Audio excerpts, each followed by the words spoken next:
Welcome back to the Learn English podcast, the podcast teaching English in context so you can learn naturally. On today's episode, I want to walk you through a day with me. It is the beginning of the school year here in the United States. If you have not listened to our previous episodes, you might not know that I am a public school teacher here in California, and our school year starts at the beginning of August. So we are back in the classroom. And on today's episode, I want to do some real life English. Walk you through the average day that I have, what I do during the day, and that way you can learn some common words and phrases that we use when we talk about our daily routines. So if you're interested in learning about what it's like to be a high school teacher here in the United States, and also, of course, practice your listening comprehension and build your English vocabulary, then follow along because we're about to begin.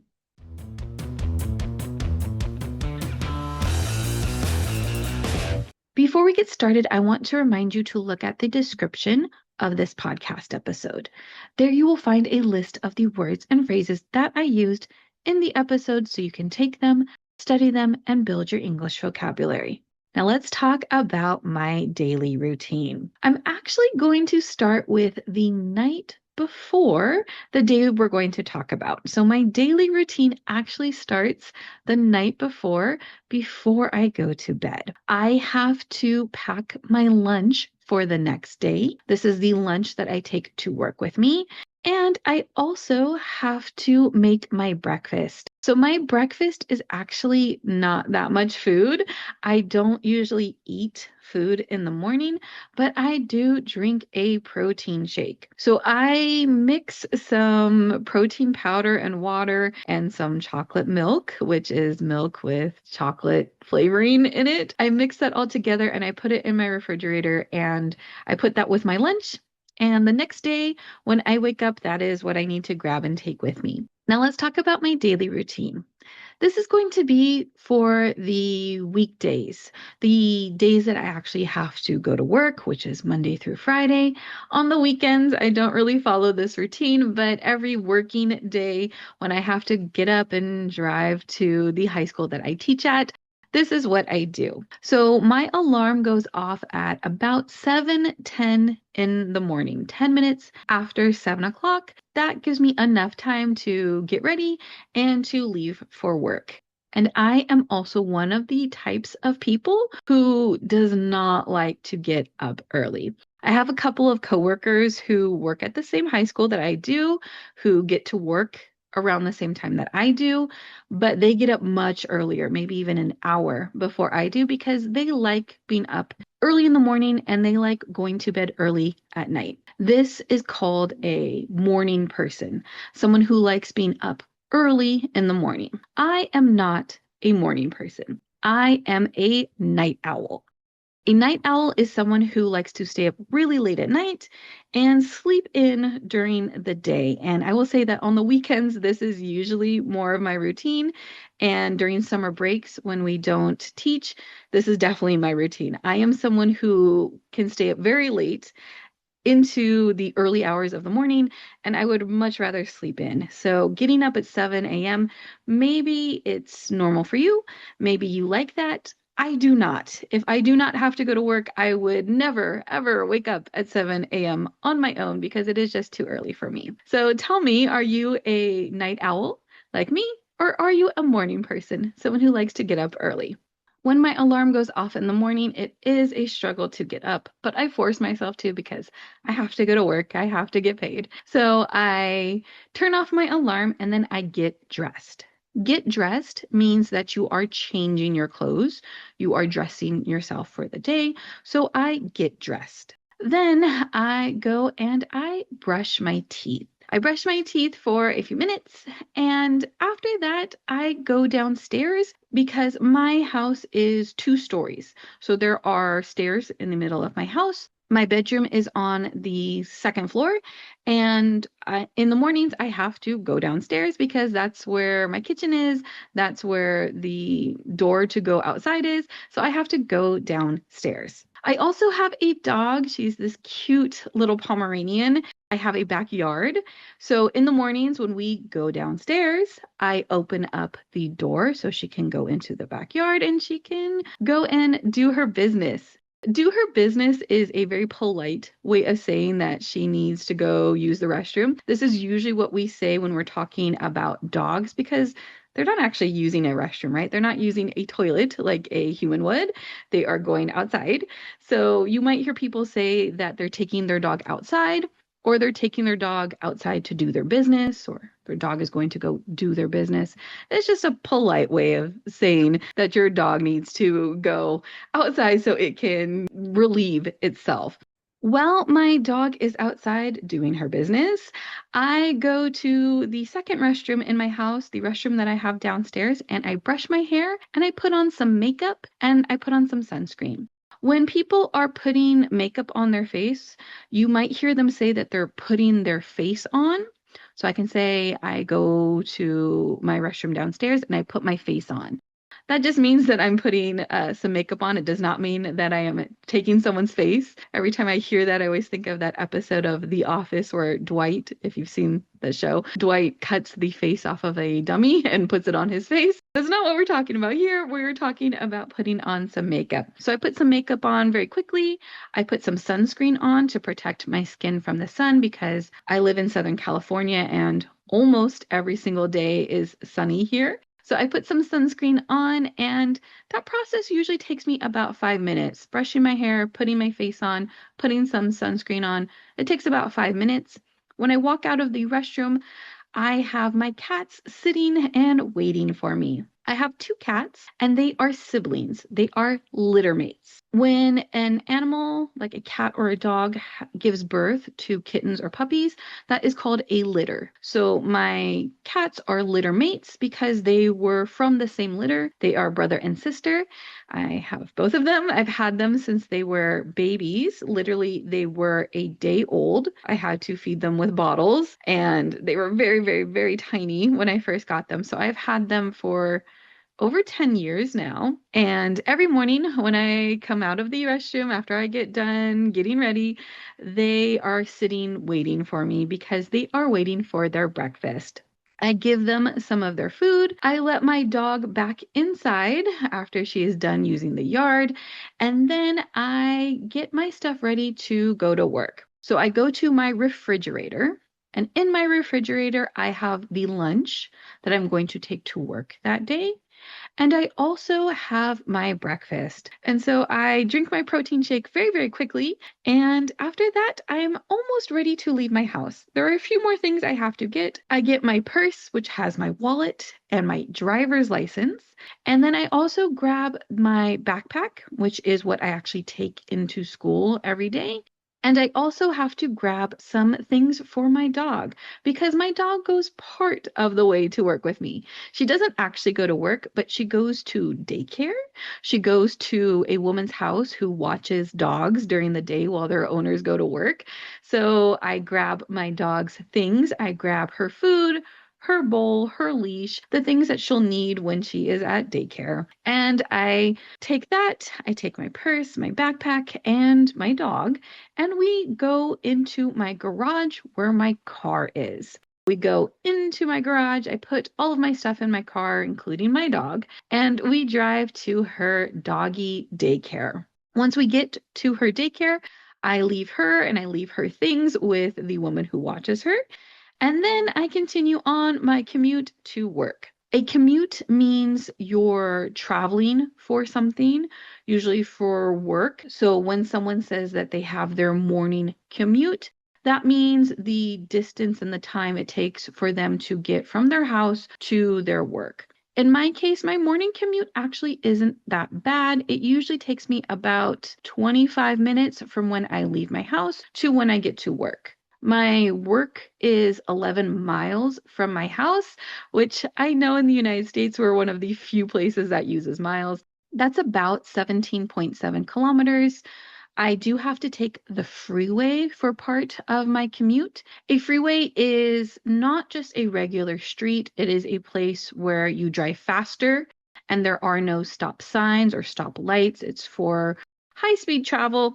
Now, I live in Southern California, And there is a little bit of a rush hour.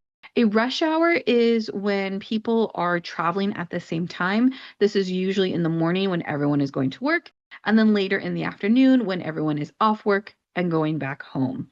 There is a little bit of a rush hour. I don't live in a major city, so it's usually not that bad, but there usually is some traffic on the freeway.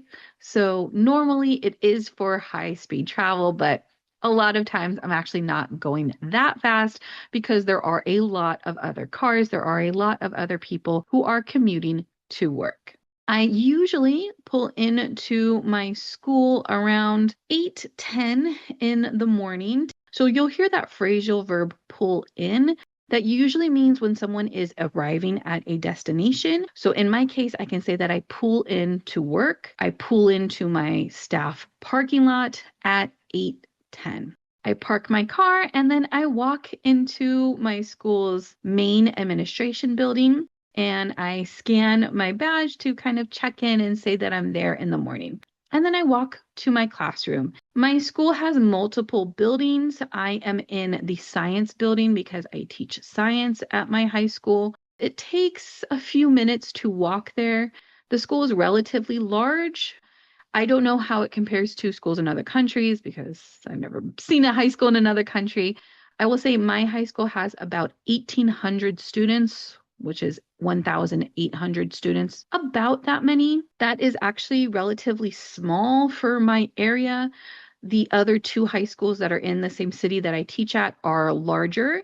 And the high school that I teach at actually used to be larger. When I first started there years ago, we had about 2,000 students. We've actually lost some students in recent years. I don't know if 1,800 sounds like a lot or sounds very small to you or normal to you, but for where I am, that's actually relatively small. So I go to my classroom and then I turn on my computer and really just get everything ready for my students.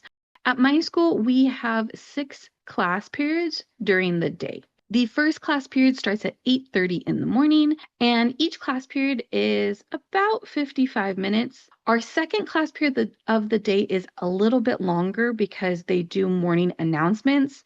Last year, I did an episode about how American high schools are like what they show in the movies. And I know in the movies they show those announcements where they come over the loudspeaker and they talk to the students or they play a student-made kind of news video. We do that at my school. They do have the student-made news videos that they show every week. We do the morning announcements every single day. So our second period is a little bit longer because it has time for that. We have 4 class periods before lunch. So our bell for lunch rings at, I believe, a little bit before 1 o'clock in the afternoon. And then we get 30 minutes for lunch. 30 minutes might sound like a lot, might sound like a little. Again, I'm not sure how this compares to other countries. I will say that 30 minutes is a little bit difficult. The reason is that usually there's some students who take a while to pack up their things, to actually leave your classroom. So you get stuck kind of standing there waiting for them to leave. And then, of course, I have to wash my hands and get my lunch out. So usually by the time I actually sit down to eat my food, I usually only have about 20 minutes left, maybe a little bit more, but about that amount of time. In my science department, all of us eat in the same classroom, so I have to go walk over to another teacher's room and we sit together and we eat lunch together every day. This is usually our time to be kind of free of students. It's the time that we're not obligated to teach anything, but again, usually you have students in this room with us because there's always some student who needs to turn in an assignment, or maybe they missed a quiz or an exam and they need to take it or they need to retake it. So usually we do have students with us, and that 25 minutes or 20 minutes by the time I sit down, it goes very, very quickly. After our 30-minute lunch, I go back to my room, and then we have 2 more class periods to end out our day. The final bell for the day, when school is actually over, is at 3:20 in the afternoon. Once my students leave, I kind of get everything set up for the next day. So I try to have everything prepared when I come in the morning so I don't have to do very much. I try to prepare as much as I can. And then I pack up my stuff and I leave. So I usually leave about 15 minutes after the bell rings. I get in my car and then I drive back home. Now, I usually don't leave right after the bell rings because there is a lot of traffic. We have 1,800 students, like I said. Some of them are older and can drive themselves and have their own cars. A lot of them are being picked up by their parents or some other family member. And then some of them walk. So there is a lot of traffic in front of the school after the bell rings, and it takes a while to leave if you get stuck in that traffic. So I try to wait to prepare my room, but also to let a lot of the people leave so it doesn't take me so long to get out of the parking lot. Once I leave school, I just do my commute, but in reverse. I drive to my dog's daycare, I pick her up, and then I drive home. I usually get home a little bit after 4 o'clock because in the afternoon, the traffic is usually a little bit more than it is in the mornings. Usually, it takes me about a half hour, maybe a little bit longer to get home. So I get home usually around 4 o'clock, and by then I'm usually a little bit tired and a little bit hungry. I might have another protein shake or some type of light snack, something to eat, and then I work out. So I've talked about this before on some previous podcast episodes. Last year, I was working out and I actually injured my back. There were a lot of things that went into that injury, but working out definitely made it worse.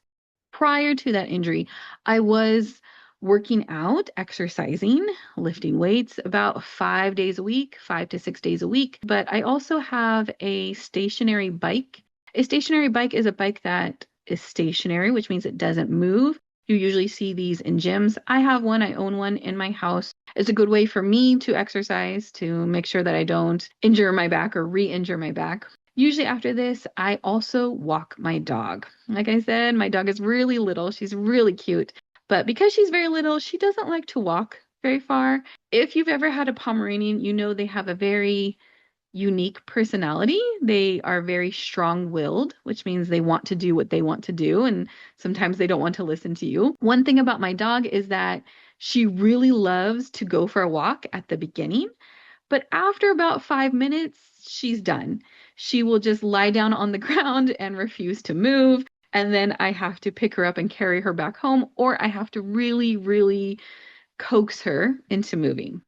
Coax means trying to convince, maybe trying to beg a little bit. So I coax her and ask her and tell her to get up and walk back home with me. So she's a little bit stubborn with that. She doesn't like to walk very far. Usually we only go about a block, about 5 minutes, maybe 10 minutes, and then she's done. So I do walk my dog, but they're very quick walks because she really does not like to walk very much. I don't blame her though. She also had surgery. She had surgery on both of her back legs. And since the surgery, she really has not liked to walk. She used to walk more before, but after her surgery, she doesn't really like to. So I understand. I don't force her to walk more than she really wants to. And I stay very close to my house. So when she is done, we can just quickly go back home. After I get home, I shower because I have worked out. I have walked my dog. I need to shower. So I shower and then I make dinner. So usually by this point, it's about 6 o'clock and I figure out what I'm going to have for dinner, if I need to cook something, if I'm going to go get dinner from a fast food place or a restaurant. And usually by 7 o'clock or 8, I have eaten dinner and then it's my free time to relax. By about 10 o'clock, I start getting ready for the next day. So about 10 o'clock at night, I start packing my lunch for the next day. I make my protein shake for the next morning and put that in the refrigerator. I pack my dog's food for her trip to daycare. I feed my cats their dinner. I make sure my dog goes outside one last time. And then by about 11 o'clock, I go upstairs, I brush my teeth, I change my clothes, and I go to bed.